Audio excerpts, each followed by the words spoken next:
So what you're going to hear about is me talking about electric vehicles. Well, it's a bit more than that, but anyway, we'll see how we get on. So I took this photograph the other day. I'm probably a reasonably safe bet that this is the first time there's been a presentation in this lecture theatre that's begun with a bus. This was actually in the car park at Morrison's in Gamston the other day. And I think it just shows how things are changing. You know, this is not an unusual sight these days. So I've called this charging ahead. Yeah, I like that. The few people in this room know I like a good pun. And that's there because this is really moving fast, this area. And it really chimes with the new, what will probably be the new BGS strategy in terms of decarbonisation. So, why does it matter? Well, ground transport is a major user of materials. Cars, buses, lorries, trains, all are big users of all sorts of materials, most of which come out of the ground. They're also major consumers of petroleum, fuel of all sorts, but mainly petroleum-based fuels. And they're also major in moving around and parking them, and etc. They're major consumers of space, and they dictate the way our cities look and the infrastructure that we have to put in. So all those things impact on geoscience in general and this organisation in particular. So here we are, right up to date. This is Regent Street in London in 1904. And I put this here because this is just to illustrate, if you take note of all the vehicles in that picture, they're all horse-drawn, right? This was 1904. This was just 16 years later. I think there is one horse-drawn vehicle in that picture. That change happened very, very quickly. An absolute seismic shift in the way people move around. And we're right on the cusp of that happening again in terms of the way we move around and what powers us. So that's what I'm talking about today. So what's driving this along? Well, what's driving it are really these three things. It's concerns about our energy security. Do we have enough and diverse enough energy supply? It's driven by air pollution, concerns about air quality, particularly in our cities and towns. And overall that, it's driven by concerns about greenhouse gas emissions and what that's doing to the climate. So this is I love these diagrams. It's Sankey diagram from Dukes, which is the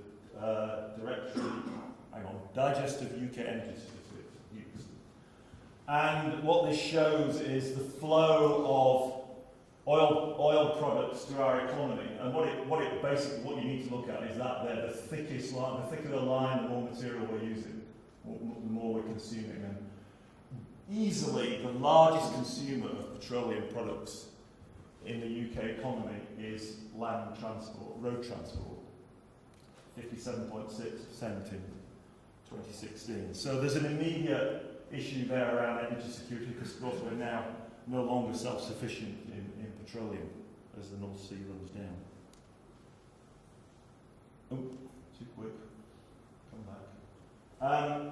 The other major thing that's driving, the immediate factor that's driving this transformation in the way we move around is air quality. The picture on the right is,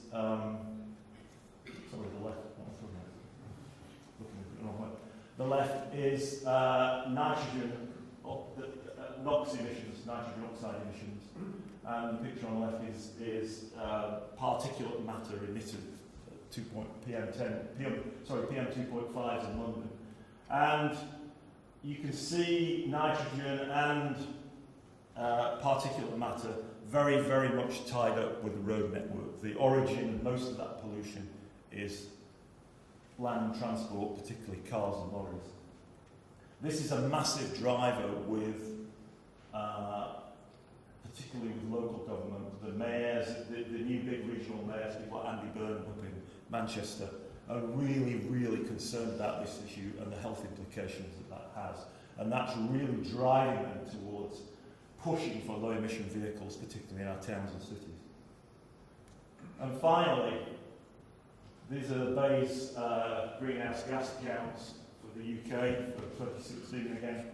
And you can see that the largest emitter now, it's overtaken energy supply, the largest emitter of greenhouse gases in the UK economy is transport. And the bulk of that is land transport. And it's the only part of the economy, the only part of our emission spectrum, if you like, that's actually going up, not down. So we really, really need to do something about it from that point of view as well. So those are the drivers. The important thing to say about those drivers is they're the sort of drivers that governments around the world take notice of. And so this drive is primarily driven by policy and legislation, this move towards low emission vehicles. It's not driven by business need, it's driven by policy and legislation right across the world. So the scale of it is global. This is a publication put out by the International Energy Agency. It's a fantastic publication. It's absolute mine of information. I would say that, wouldn't I, because we've contributed to it. Which gives, they publish this every year, and it gives an outlook on what's happening in the electric vehicle world. And it's full of fascinating facts, and a lot of the statistics that you'll see today come from this volume. This is the government, our own government's strategy on low emission vehicles, cunningly called the Road to Zero. Really, again, very arm-wavy sort of document, which doesn't mention raw materials once, not once. Anyway, that's another story. So this is happening right around the world. The map's not come out terribly well, but all those countries coloured in blue and orange have policy and regulation in place around bringing in low emission vehicles. So in the UK, the Prime Minister announced last year that all our new vehicles will be ultra low emission by 2040. The same thing's happening in the EU, only a bit earlier. In the US, in China, we'll talk a bit more about China later, because China is very important in this story, and in India as well. So there's a lot going on around the world. So this isn't something that's happening in the UK, it's not something that's happening in Europe, it's happening everywhere, which again has profound implications for our science. So, talk a little bit about what are we talking about really? What is an EV? Well, you can probably divide what they call light-duty electric vehicles into two types. There's two basic types. There's a purely electric vehicle which is battery powered, and the battery sits in the floor pan and it's huge, and you'll see batteries, more pictures of batteries in a minute. Or you can, so that you have to charge up. Or you can have a vehicle which converts hydrogen into electricity using a fuel cell, so you fuel it up with hydrogen rather than with electricity from the mains. But hydrogen fuel cell cars also have a big lithium battery in them as well. And here's a few pictures. This is, I was at the Geological 2 weeks ago and I just spotted this out of the lower library window. This is the Met are now running electric police vehicles. Quite interesting. So that's a battery electric vehicle. That's one that you'll charge up and it will run for 140 miles maybe, and then you have to charge it up again. This is the Toyota Mirai, which is a fuel cell powered vehicle. So that has a hydrogen, you fuel that up with hydrogen. It has a fuel cell in it which converts that hydrogen to electricity, and the electricity drives an electric motor. This form of transport is problematic in the sense that you have to have a network of hydrogen filling stations. If you bought one of these in the UK at the moment, which you can do, you have literally 6 options places to fill it up. So that's a bit of a problem at the moment. But the big advantage of these is they have a very high energy, hydrogen has much higher energy density than a lithium battery, which means you can go further on a tank full, in effect. So there are problems with electric ones in that there's a range anxiety. There are problems with these in that there's nowhere to fill them up. So the other choice you have, and these are the things you see most commonly on the roads in the UK now, and you see some of them in the car park at BGS. This was taken.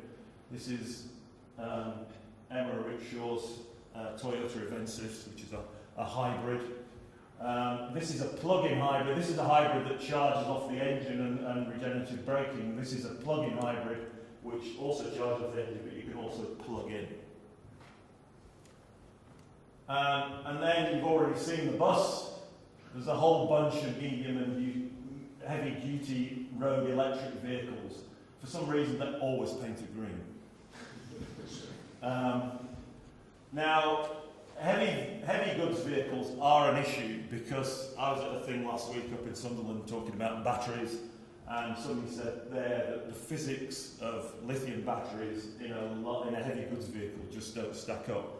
So in the medium and heavy area, I think we're going to see much more growth in hydrogen-powered vehicles, and I'll come back to that a bit later. But really, if we're going to, an awful lot of emissions come from heavy goods vehicles, and batteries really aren't an option for those, particularly over longer distances. So fuel cells probably is the way to go, hydrogen-powered fuel cells.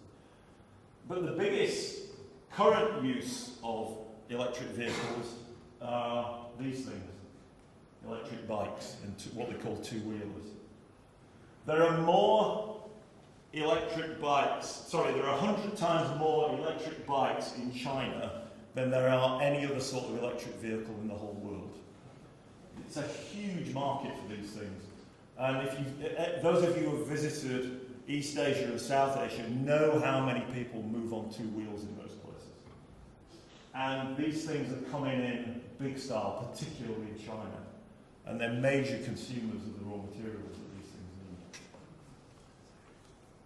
need. The other thing we mustn't forget about is if you've got electric vehicles that need charging, you need a supply network, and that in itself is a major undertaking. So we talked a bit about hydrogen. The same applies to the electric charging networks and these high-capacity chargers you start to see at motorway service stations and things. Unfortunately, in Britain, we don't seem to have, many countries are starting to adopt a standard for these things. In Britain, we don't. So I think there are 6 different systems currently operating in the UK, which, doesn't really make very much sense. But anyway, there you are. So the thing to think about all those vehicles is that they're materials intensive, and they use a vast range of elements from the periodic table. In the past, in those old technologies in medieval times, we're using maybe the same elements that we've used since the Bronze Age. But as technology progressed through the Industrial Revolution and maybe the age of the motor vehicle, the number of elements has gone progressively up until we get to today, where we're almost using every single element in the periodic table. Some, of course, more important than others, and I will come back to those. But electric vehicles, fuel cell vehicles, are big consumers of a whole exotic range of chemical elements. A lot of those are metallic elements. So just think a bit more about what's in an EV. This is a photograph that Gus Gunn took recently of a fuel cell. This is a Toyota fuel cell sitting in their Mirai saloon.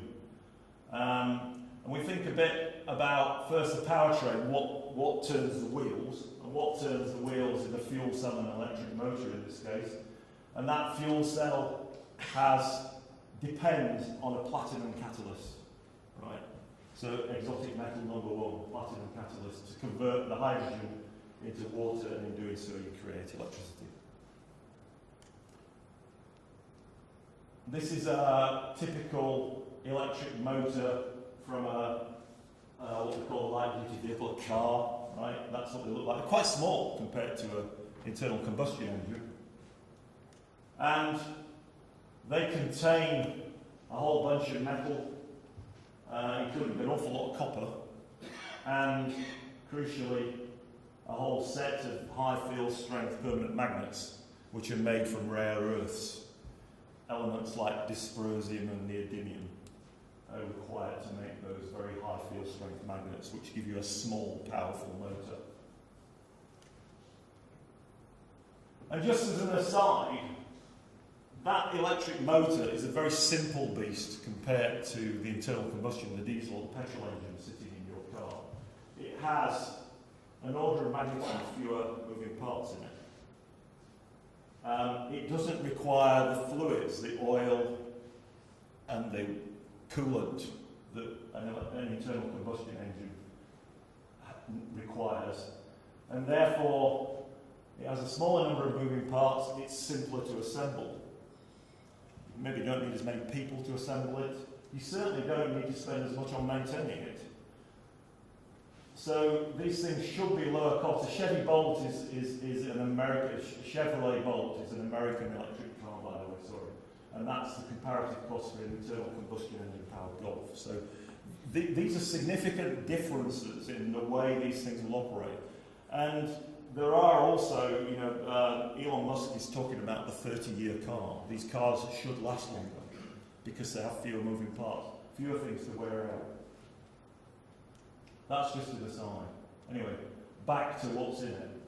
So, the cars need some way of storing energy. You can store it in a hydrogen tank, as we've already said.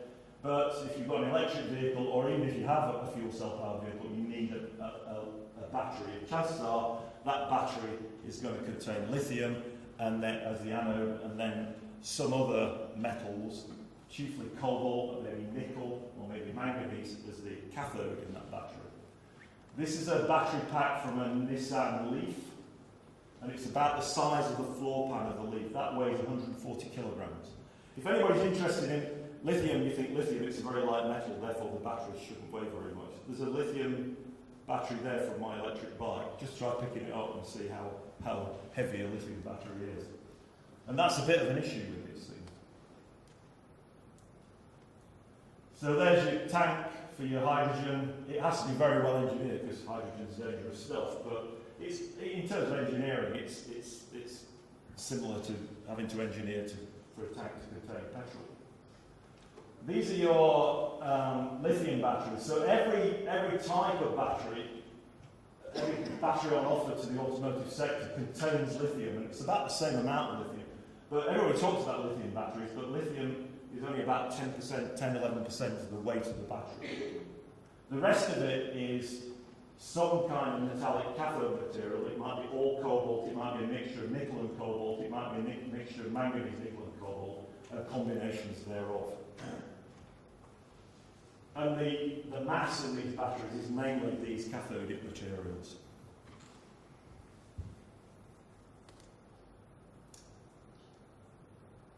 So,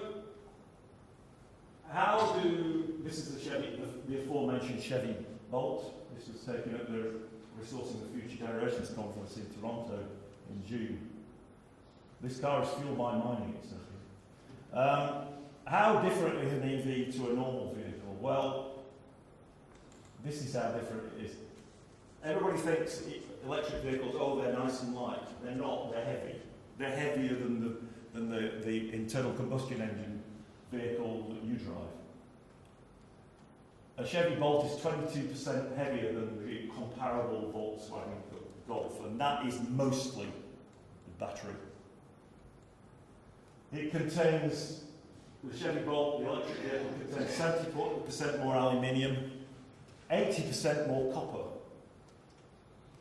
It has 140 kilograms of active battery materials. They're the ones we talked about: nickel, cobalt, lithium, manganese, graphite. It contains about a kilogram of rare earths, probably neodymium and dysprosium. Importantly, all that electricity requires management. It requires quite sophisticated digital management. So an EV contains 6 to 10 times more semiconductor content than your car does. If you have a hydrogen fuel cell powered car, the fuel cell itself contains 10 to 20 grams of platinum. That's a significant amount of platinum. That's a lot more platinum or platinum group metals that sit currently in the catalytic converter on your diesel or oil. So there's quite a difference in the material mix in these things to a normal vehicle, and that of course has implications for the long term for the sort of resources that we might need to double. So where are we going with this? Well, we've already started on this road because the manufacturing rate of electric vehicles globally is growing very rapidly. These are figures from the last 4 years or so, and you can see there's a rapid trajectory going on here of manufacturing of electric vehicles. It's building from a low base compared to the total manufacturing capacity of the global car industry. So it's growing from a low base, but it's growing quickly. And the projections are that it's going to really accelerate. So this is a graphic prepared by our colleague Age of Petroleum, showing where we are now, that tiny little dot. And these two blocks are two scenarios put out by the International Energy Agency. One is, if we carry on as we are with the policies we have in place now, that's where we'll be in 2030 in terms of the number of vehicles on the road. It's about 130 million vehicles, electric vehicles manufactured a year. If the policies that are being talked about, particularly to meet the climate change requirements to keep under 2 degrees, then we're probably going to be at another 100 million vehicles above that by 2030, so about 230 million vehicles. That's a lot of vehicles. That would comprise, we're at 230 million vehicles, about 12% of the total global stock of vehicles.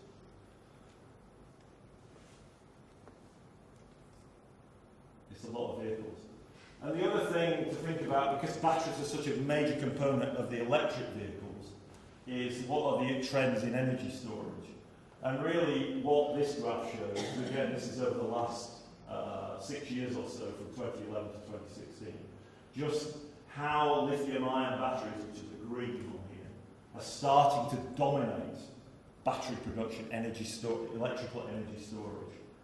And they're dominating really because of economies of scale. It's a bit like the situation we have now with solar farms and their use of silicon-based solar panels. Silicon-based solar panels are not the best solar panels you can manufacture, but they're cheap and easy, and we've now got the economies of scale, so they are very, very cheap to manufacture. And we're going the same way with lithium-ion batteries.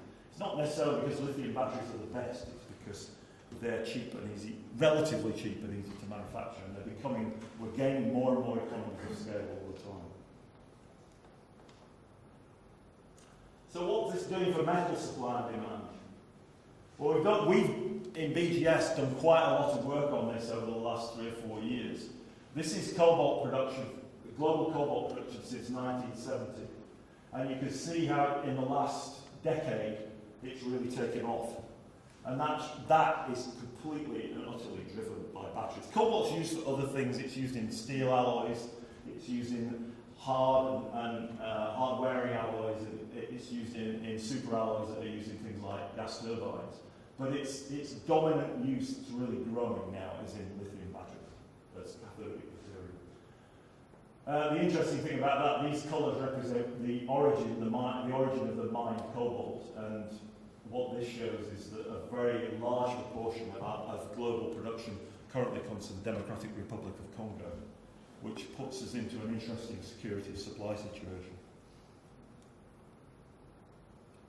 This is some figures that we put together on lithium demand, looking at these policy scenarios that the International Energy Agency have come up for EV take-up. And you can see again this projecting forward a very significant growth in the demand for lithium for battery manufacture. And again, that has some profound implications for where material comes from, the winners and losers in the resource game, etc. And again, lithium is used for other things. It's used in ceramics, it's used in greases, it's used for all sorts of things. But the dominant use now, and this is growing all the time, is in battery manufacture. So lithium comes from a number of sources. The predominant source is in brines from the high Andes in South America, the so-called lithium triangle in Chile, Argentina and Bolivia. It also comes from pegmatites such as those in Western Australia, and it comes from a whole range of others. It's important to say there are a number of sources of this material all over the world, but some are much more prospective than others. So the predominant sources of this brine source come from hypersaline brines in mountainous areas, and the others from hard rock resources from minerals like spodumene and petalite. The other thing that's interesting, and we've done some work on, is where is this stuff being produced and where's it going to? So again, you can see the dominance of South America as a lithium producer, but we'll just look at where it's all going. So it's all going to South Asia, to China particularly, or almost all going, predominantly. And this is what the car manufacturers in North America and Europe particularly are up against, is that already those set dominant trade pathways, we somehow got to break through those. It's not economic to produce these very large battery packs a long, long way from where you put the cars together.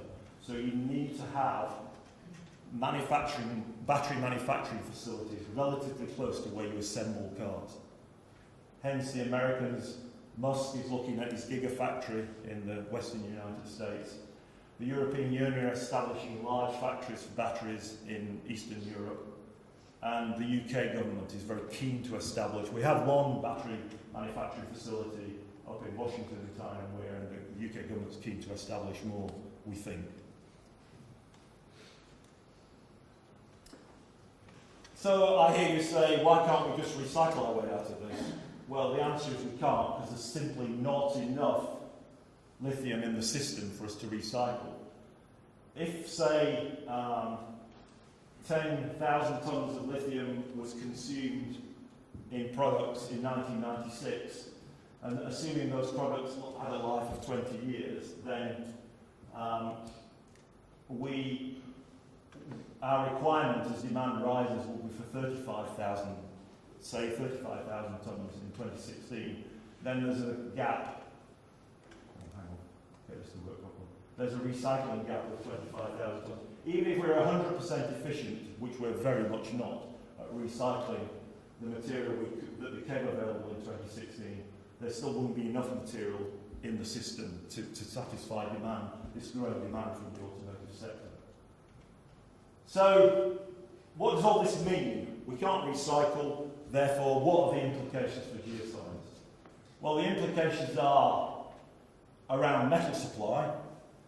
Is it physically available? Where is it? What would the environmental impact of it working it in that place be? What is the supply chain like? What are the trade routes like?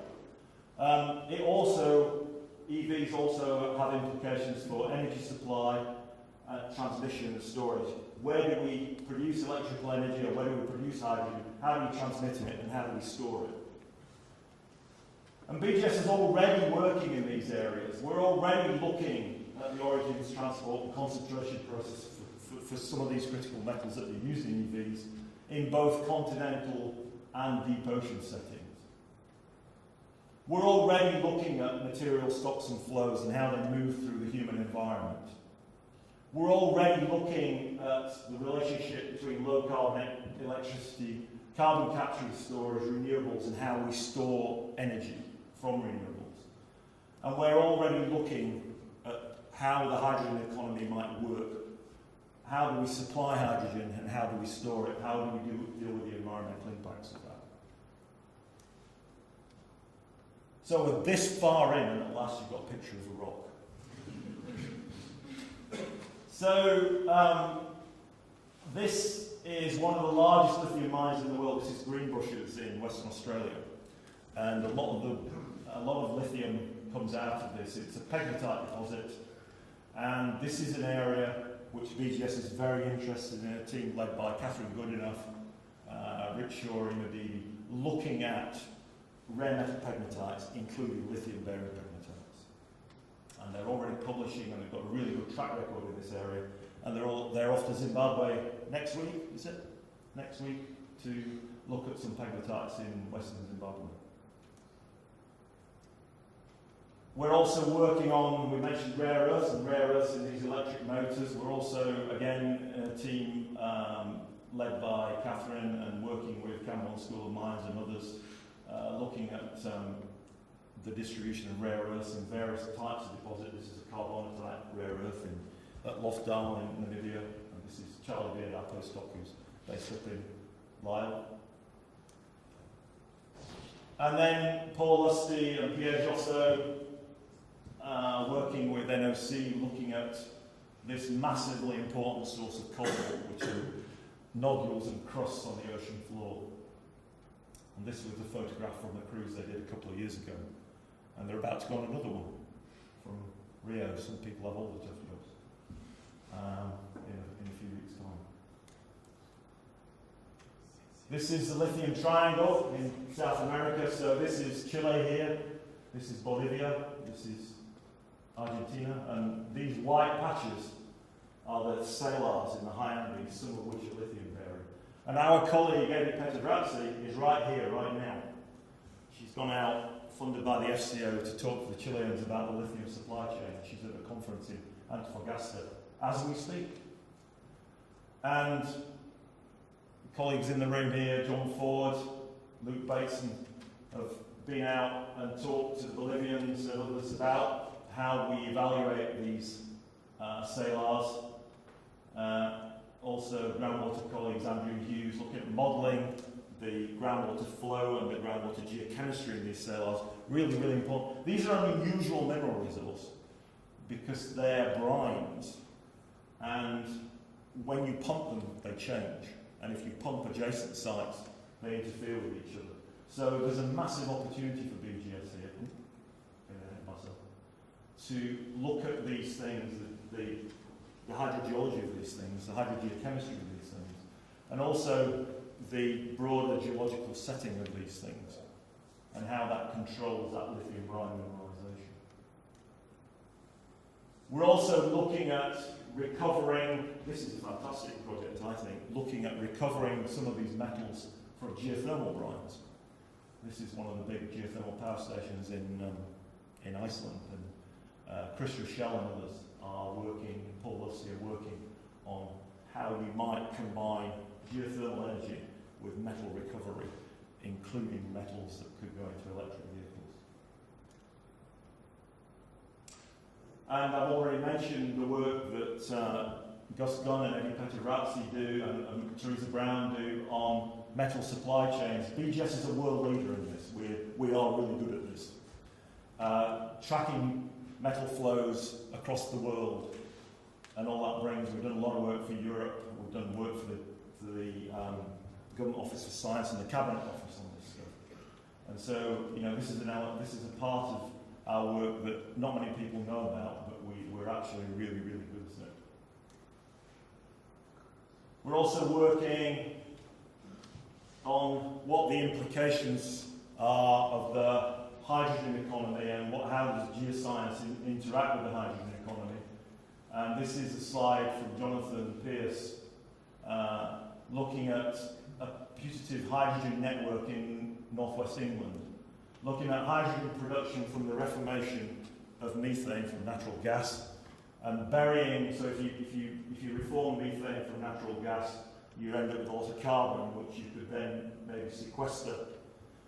And then you end up with hydrogen, which you can use primarily for heat, so to substitute for natural gas to start to decarbonise how we heat our homes, but also for use in land transport, in trains, but also in heavy goods vehicles.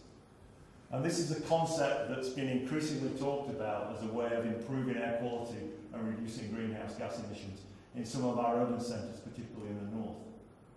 And as part of that, we need to look at where we store hydrogen or where we store compressed air from renewables, which we can then use maybe to produce hydrogen by electrolysis. And Dave Evans has been working on that through the Images project. and Jonathan's group have been working on what the implications of the production of the production of hydrogen from methane are, what they actually mean quantitatively in terms of storage capacity required. This is in northeast England, similar to the project in northwest England, and there are a number of advantages to producing hydrogen this way, particularly where you've got the ready means of storing the CO2 that you produce as a byproduct. So, what's our sort of vision for this looking ahead? This isn't an exhaustive list, by the way, and it's quite wordy, so I'm not going to dwell on it. But it's really a nod to a refreshed strategy for BGS, but looking at metal sources, where do metals come from, but looking at that in a geodynamic context, looking at that over a broader scale. How we've been looking very much at the moment at individual mineral deposits. How do those link up? What better understanding can we have of the genesis of these deposits, maybe on a regional scale, and use that information to inform new exploration models, methodologies, to give us some idea of what resource we have in the ground and where it is, and really, really importantly, and I'll come back to this, in what more sustainable approaches to exploration, extraction and processing, especially in parts of the world where these things really matter, like poorer countries and like in the deep ocean, where how the environmental impact of what we do really, really matters. We need to understand that those issues around how, when we mine these things, how they move around the world, where are they refined, where are the recycled resources come in, how do these systems fit together. Trends in material supply, flow and consumption. This is really, really important. This is a very, very competitive world. Because of the growth in EVs, there's massive competition for these resources. And the UK really needs to be on that. We really need to understand that. And we've been trying to give this message to government over the last 6 months. As part of the need to generate low carbon electricity, but particularly the need to develop hydrogen resources, we need to understand where and how good our CO2 storage sites are in the North Sea and the Irish Sea to meet that demand from hydrogen production from methane. And we need to see how easy it would be for us to scale up hydrogen storage in salt caverns, and the potential for storage in other underground reservoirs, including maybe linking offshore wind to electrolysis of hydrogen from water. Just to finish, though, I want to just throw in something else, which is really running alongside EVs and the disruption they're going to have on our world, but also there are other things coming along which will also disrupt, which are sort of running in parallel. One is autonomous vehicles, and then the other is this thing called transport as a service. It's the idea of, from Uber really, that we might have a whole fleet of self-driving autonomous, well, I don't think we might, I think we will have fleets of self-driving autonomous vehicles. So you've probably seen these things on the telly and on the web. These are with us now. This is a Waymo vehicle. Waymo are part of Google. Google are really interested in this. These use very sophisticated sensor suites and very sophisticated machine learning, AI, to move themselves around. And we're not far off these things operating routinely. But if you combine that with this, which is something called TaaS, Transport as a Service, this is where we get away from thinking about individually owned, this world talks about IO cars, they're individually owned cars, to just thinking about transport as a service. It's just, you want to go somewhere, you get on your phone, you just put in where you want to go into the app, and then an autonomous vehicle turns up at your door and takes you to where you want to go. You get out of it, and then when you want to go home, you get another one.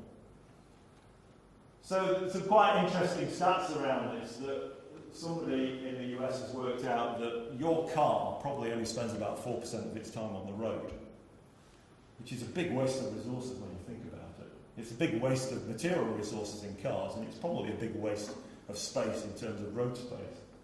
So if you combine electric vehicles with this autonomous vehicle technology and this business model, transport as a service, you end up with something, no individually owned vehicles, but 40% vehicle utilisation. So these vehicles will be on the road 40% of the time. So what does that mean? Well, if you think about that logically, it means that probably we need fewer vehicles, and therefore we need less road space. And that in itself has profound implications for our cities, because we can reimagine cities with fewer roads. These are some figures from this Livable Cities initiative. Thanks to Steph Ricker for this information, which is an EPSRC initiative, and they did some work on the percentage of city space consumed by roads and the percentage of green urban areas in the UK. Now, British cities are quite green cities compared to many cities around the world, but we still occupy far more space with tarmac than we do with green space. So this transport as a service combined with electric vehicles does offer a future. Maybe not, definitely not in my time probably, and maybe in my, if I ever have grandchildren, my grandchildren's time, possibly, that we have cities which we can completely reimagine in a different way with fewer roads. And that, again, for us as geoscientists, has profound implications about use of the surface, use of the subsurface, use of land. So you're going to know I'm about to finish. Yeah. So what does that mean? It means we can think about infrastructure and urban design. Maybe it starts to think about it in a different way, because we maybe need less road space than we used to do. What does EVs and all these other things mean to our energy mix?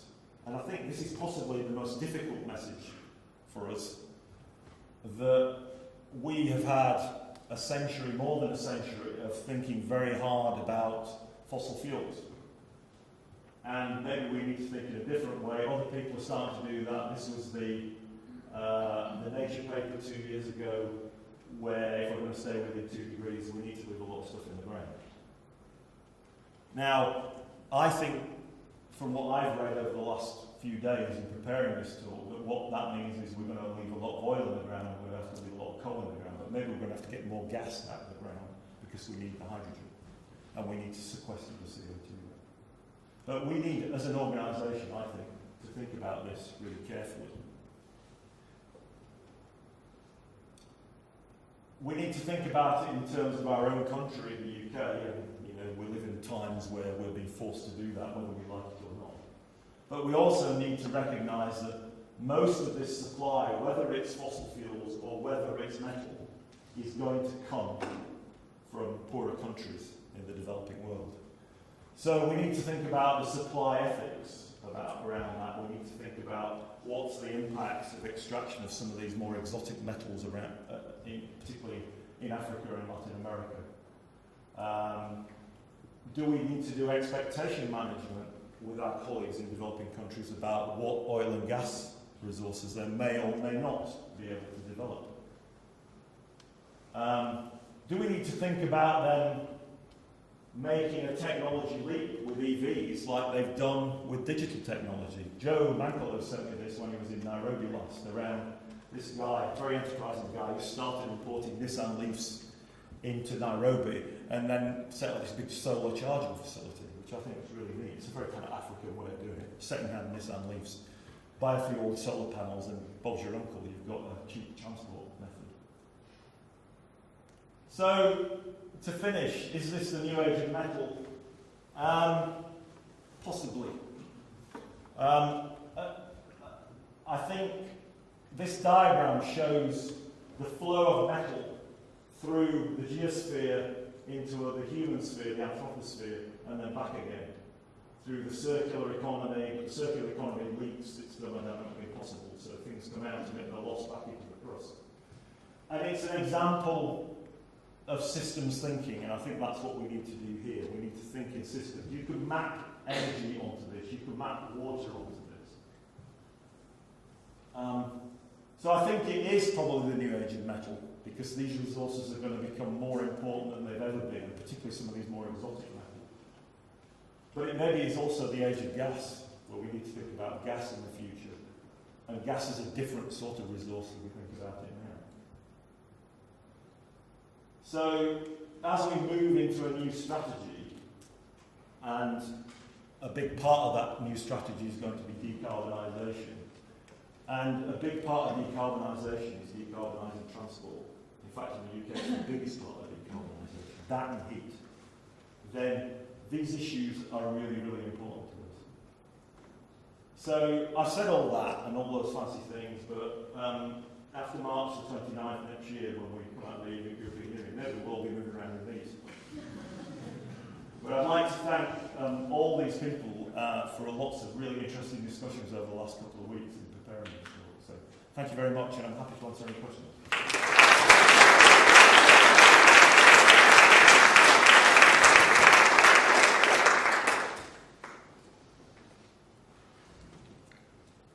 Yeah. You talked about hydrogen being used in our homes, but as battery technology improves, do you think we'll be having battery storage? Yeah, well, one of the things I didn't talk about, there's a whole bunch of people looking at what happens to automotive batteries when they come to the end of their lives. An automotive lithium battery is quite a high performance thing, and they do degrade over time. I think at the moment they're reckoning about a 7 to 10 year life for them, but then you still have a big battery pack that still works reasonably well, and there's a whole bunch of people looking at them as domestic battery packs, so they have a second life as a domestic battery pack. So yeah, there are people looking at that, and that may be another big consumer ultimately of these materials. But what it does mean then is there's even less material. You're doing the right thing with it, that you're giving it a second life, but you're not being able to recycle it back into an automotive battery. Yep. Just thinking about the charging network, and in the UK, for example, if EVs grow rapidly, as is forecast, that's got a huge implication on the amount of copper required for the whole charging network, and the engineering of that is quite a challenge. Yep.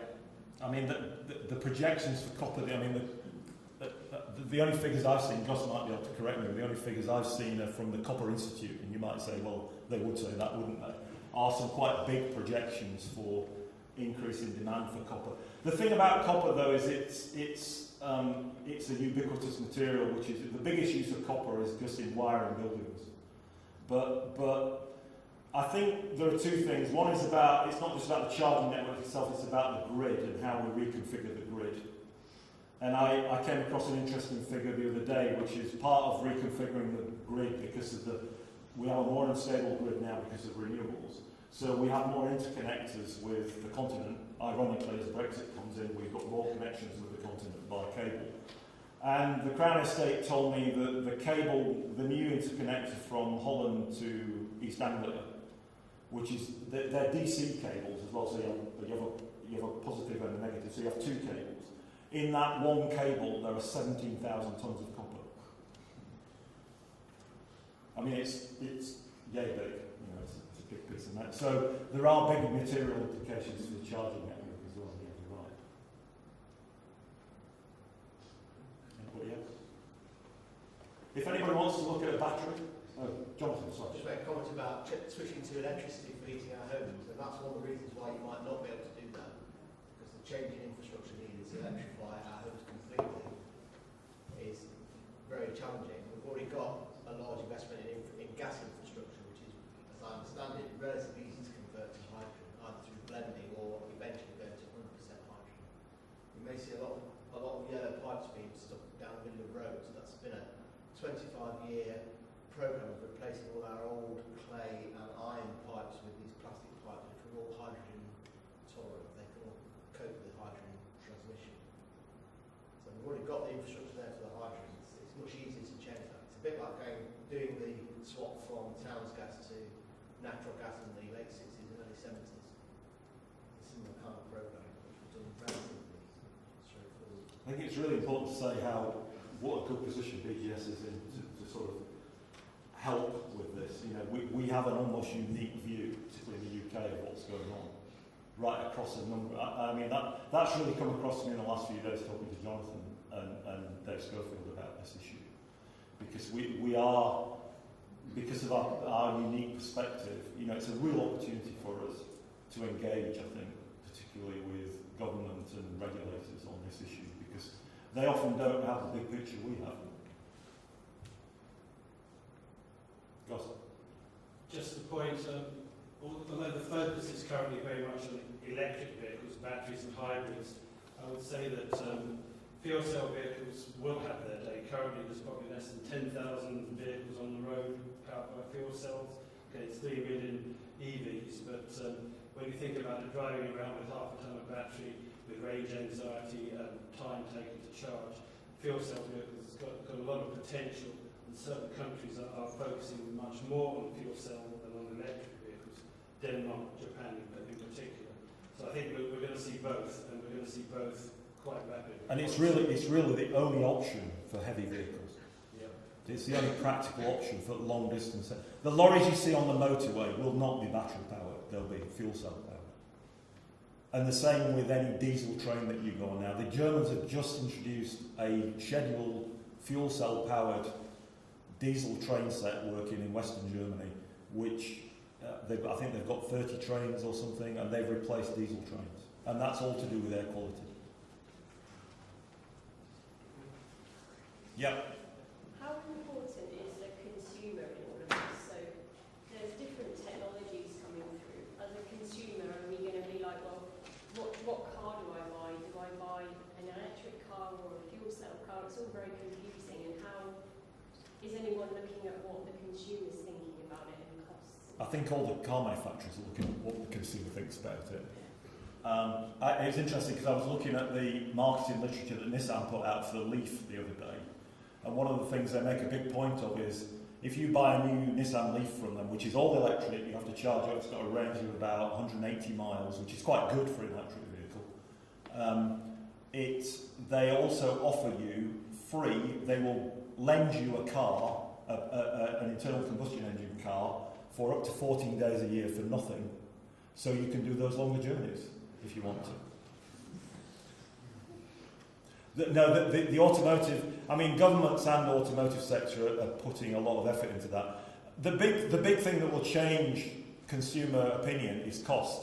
So I was in Norway recently, and around 10% of the vehicles on the road in Norway now are electric, and that's because the Norwegian government have just taken the decision to take all the duty off them. So they're cheap compared to other vehicles. And of course, even in this country, you get a nearly £5,000 subsidy if you buy an EV. Okay, thank you very much. Thanks for your questions.